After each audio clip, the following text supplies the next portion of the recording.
Hello everyone, a warm welcome to all of you. This is Dr. Tanu Batra, Senior Consultant, Indra IVF. Today we will discuss about an interesting and prevalent topic, that is PCOD. Now PCOD is an acronym which stands for Polycystic Ovarian Disease. It is seen in 5 to 10% of the females in reproductive age group. That is, 1 in every 10 females may have this problem. At present, a substantial number of young adults are suffering from this problem. It's in fact another epidemic of the century, just like diabetes. And it will not be an exaggeration if we say that it is a side effect of westernization. So it is very important for the youth to understand its root cause, symptoms, and implications in the future. Now the term PCOD and PCOS are often used interchangeably. PCOD is confined to the ovaries, whereas PCOS is a bigger version of PCOD, which includes all the manifestations in the ovary as well as outside the ovary in the body. Now let us see what are the factors which predispose to PCOD. There are two important triggers. They are the environmental factor and the genetic factor. Now when we talk about the environmental factor, then our unhealthy lifestyle is the root cause of PCOD. Our sedentary life, lack of exercises, stress, faulty dietary habits, consumption of junk foods, processed foods, they stimulate the development of PCOD. Other than this, it is seen to run in families. Either the daughters or the cousins, sisters, mother might share the similar picture. So it is said to run in families.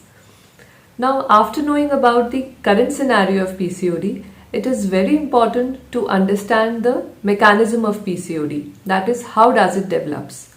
Basically, it is said that PCOD is a case of hormonal imbalance. Now, how does it develops? So, the foremost thing that comes to our mind is insulin resistance. Insulin is required by the body. It allows the cells to use sugar. Now, if the body becomes resistant to insulin, more insulin will be produced in the body. That will in turn lead to increased male hormone production in the body. Now this male hormone, which is excess, it brings about all the disturbance in the body.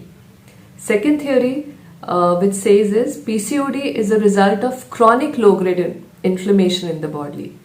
Thirdly, it is said that excess of male hormones in the body, which are known as the androgens, are responsible for all kind of PCOD manifestations. Now let's see what are the signs and symptoms a PCOS patient can experience. So they have irregular periods. Periods can be either frequent, delayed, heavy bleeding is there during the periods. Sometimes these patients also have to take medicines for withdrawal. They experience weight gain. They have difficulty in losing weight. These patients are often seen to have excess facial or body hair growth. Acne is seen, male pattern of baldness is seen.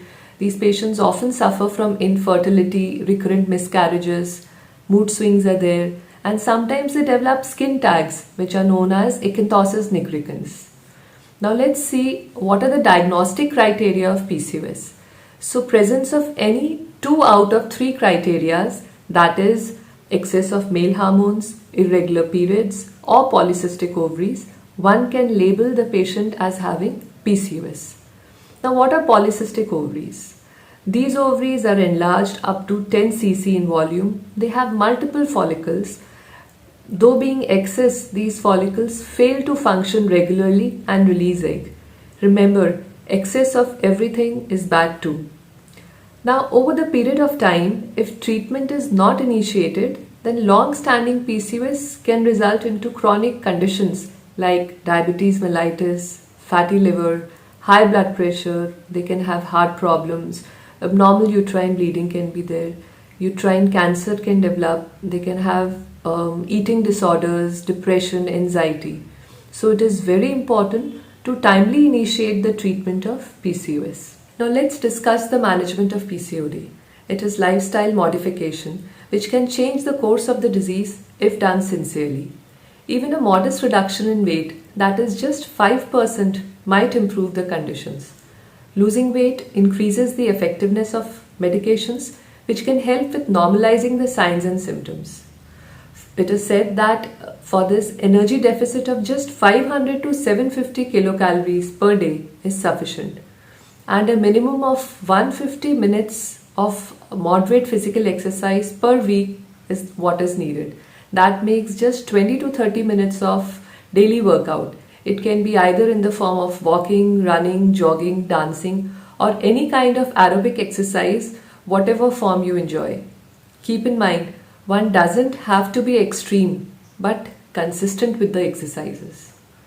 Now, another important aspect in maintaining optimum weight is a well balanced diet.